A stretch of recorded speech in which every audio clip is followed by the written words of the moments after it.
Question है 104 का तुमने क्या किया है, 104 का तुमने बी किया है, बी। अब बी क्या है, ये है बी, ए बी डी। पूछा क्या है, करेक्ट। मतलब तुमने ए को करेक्ट बताया, बी को करेक्ट बताया और डी को करेक्ट बताया। तो चलो चेक करते हैं तुमने क्या क्या सही किया।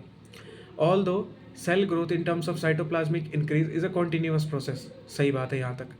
DNA synthesis only occurs during one specific stage in cell cycle, तुमने ये स्टेटमेंट सही करी है।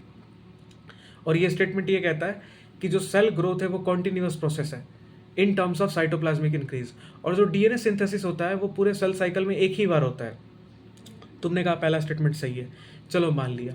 दूसरा statement, cell in the G naught stage of cell cycle remain metabolically active, ये भी सही है। और तुमने आंसर ये किया है और इसमें बी नहीं है, चलो ये वैसे सही है।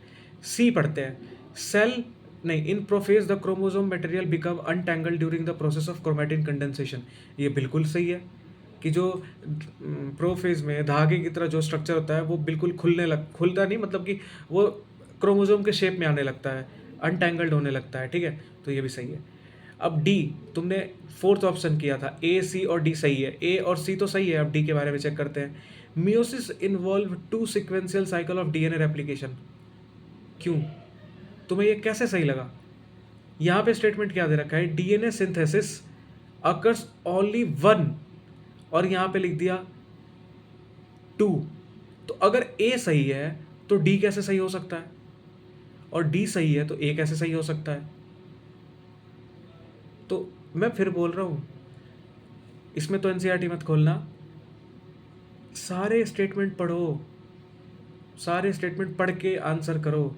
ये देखो, ये है आपका नॉर्मल।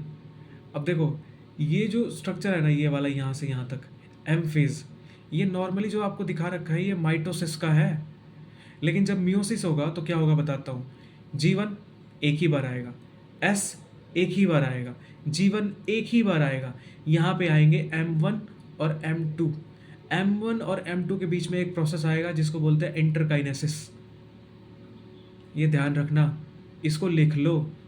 कैसे लिखो, ये आपके पास है, ये आपका G1 एक ही बार आएगा, S फेज एक ही बार आएगा, G2 एक ही बार आएगा, लेकिन यहाँ पे दो आएंगे M1 M2, इनके बीच का एक छोटा सा गैप होगा, उसको बोलेंगे इंटरकाइनेसिस।